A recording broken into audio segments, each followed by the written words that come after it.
Hello friends, आज हम इस वीडियो में एनसीईआरटी ज्योग्राफी क्लास 8th का चैप्टर 1 कंटिन्यू करेंगे जिसका नाम है रिसोर्सेस। तो चलिए शुरू करते हैं।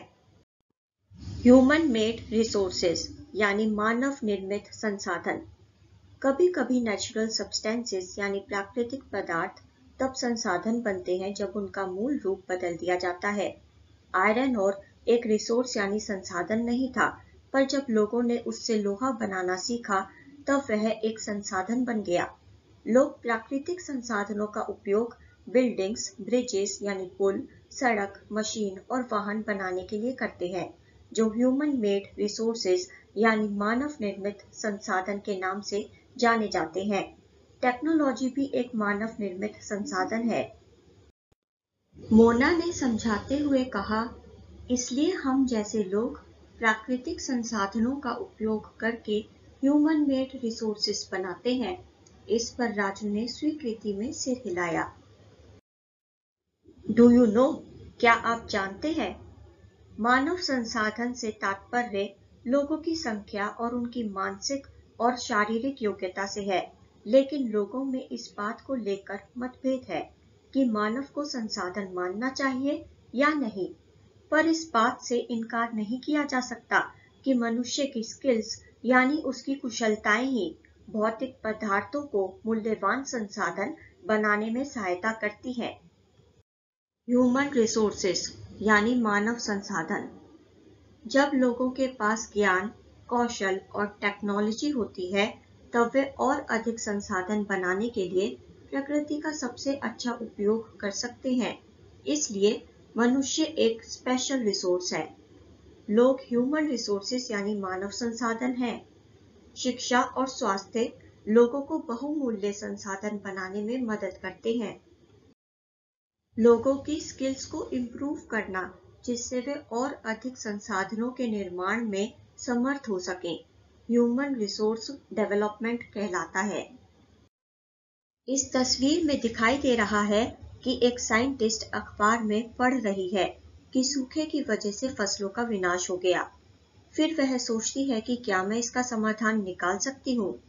वह सोचती है कि हाँ, मैं इसका समाधान निकाल सकती हूँ। वह साइंटिस्ट इसका समाधान निकाल लेती है और लोगों से कहती है कि यह सब ज्ञान, शिक्षा और कौशल की वजह से ही संभव हुआ कि हम इसका समाधान निकाल पाए। मनुष्य एक दूसरे पर निर्भर है। फॉर एग्जाम्पल, किसान सभी के लिए अन्न उपजाते हैं और वैज्ञानिक कृषि से जुड़ी विभिन्न समस्याओं और अन्न उत्पादन बढ़ाने के उपाय खोजते हैं। कंजर्विंग रिसोर्सेस यानी संसाधन संरक्षण। मोना ने एक बहुत बुरा सपना देखा। उसने देखा कि पृथ्वी पर सारा पानी सूख गया है और सारे पेड़ कट गए हैं। उसने सपने में ये भी देखा कि पृथ्वी पर ना तो किसी पेड़ की छाया थी और ना ही कुछ खाने पीने के लिए था। लोग बहुत परेशान हो रहे थे और चारों तरफ भोजन और छाया की तलाश में निराश घूम रहे थे। उसने अपनी माँ को सपने के बारे में बताया और पूछा, अम्मा, मैंने सपने में जो देखा, क्या वह सच में हो सकता है? अम्मा ने मोना को उत्तर देते हुए कहा कि हाँ, नॉन रिन्यूएबल रिसोर्सेस तो निश्चय ही समाप्त हो सकते हैं, पर यदि हम रिन्यूएबल रिसोर्सेस के प्रति सतर्क नहीं रहते हैं तो वे भी बहुत ही दुर्लभ हो सकते हैं। राजू ने अम्मा से पूछा कि हम इसके लिए क्या कर सकते हैं। अम्मा ने राजू को उत्तर देते हुए कहा कि हम इसके लिए बहुत कुछ कर सकते हैं। सस्टेनेबल डेवलपमेंट यानी सतत पोषणीय विकास। संसाधनों का सावधानी से उपयोग करना ताकि वर्तमान पीढ़ी की आवश्यकताओं के साथ साथ आने वाली पीढ़ियों यानी फ्यूचर जनरेशन की आवश्यकताएं भी पूरी होती रहें। संसाधनों का सतर्कता पूर्वक उपयोग करना और उन्हें रिन्यूड यानी नवीकरण के लिए समय देना रिसोर्स कंजर्वेशन यानी संसाधन संरक्षण कहलाता है। संसाधनों का उपयोग करने की आवश्यकता और भविष्य के लिए उनके संरक्षण में बैलेंस बनाए रखना सस्टेनेबल डेवलपमेंट यानी सतत पोषणीय विकास कहलाता है। संसाधनों के संरक्षण के अनेक तरीके हैं। प्रत्येक व्यक्ति उपभोग को कम करके, वस्तुओं को रिसाइकिल करके और वस्तुओं का दोबारा उपयोग करके संसाधनों के संरक्षण में अपना योगदान दे सकता है। यह सब एक परिवर्तन लाएगा क्योंकि सभी लोगों के जीवन एक दूसरे से जुड़े हुए हैं।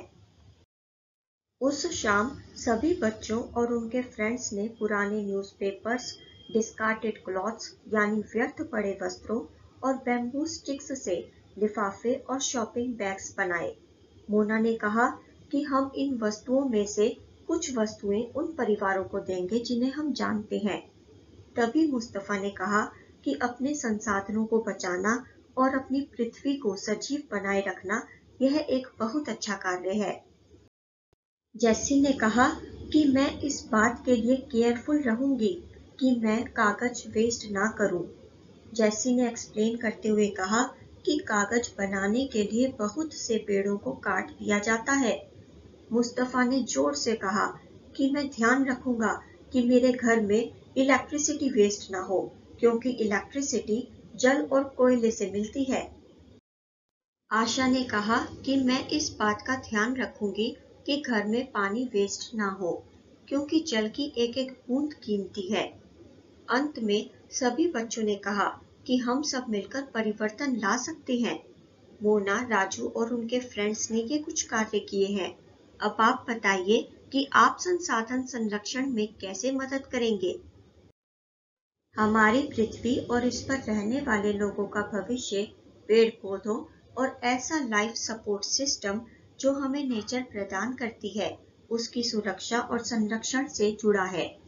अब यह सुनिश्चित करना हमारा कर्तव्य हो जाता है कि सभी रिन्यूएबल रिसोर्सेज का उपयोग बैलेंस तरीके से हो। पृथ्वी पर जीवन की विविधता संरक्षित की जाए। हमारे द्वारा नेचुरल एनवायरमेंटल सिस्टम की हानि को कम से कम किया जाए। Some principles of sustainable development यानी संसाधनों का उपयोग करने की आवश्यकता और भविष्य के लिए उनके संरक्षण में हम कैसे बैलेंस बनाए रख सकते हैं, उसके सिद्धांत। हम जीवन के सभी रूपों का आदर और देखभाल करें। हम मानव जीवन की गुणवत्ता को बढ़ाएं। हम पृथ्वी की जीवन शक्ति और विविधता का संरक्षण करें। हम प्राकृतिक संसाधनों के ह्रास को कम से कम करें। हम एनवायरनमेंट के प्रति व्यक्तिगत व्यवहार और अभ्यास में परिवर्तन करें। हम समुदायों को अपने एनवायरनमेंट की देखभाल करने योग्य बनाएं। अगर आपको वीडियो अच्छी लगी हो तो वीडियो को लाइक करें और शेयर करें। अपने विचार कमेंट करके बताएं। चैनल को सब्सक्राइब जरूर करें और सब्सक्राइब करने के साथ नोटिफिकेशन बेल को प्रेस करके ऑल पर क्लिक करें। See you in the next video. Till then, goodbye. Thank you so much. Thanks for watching.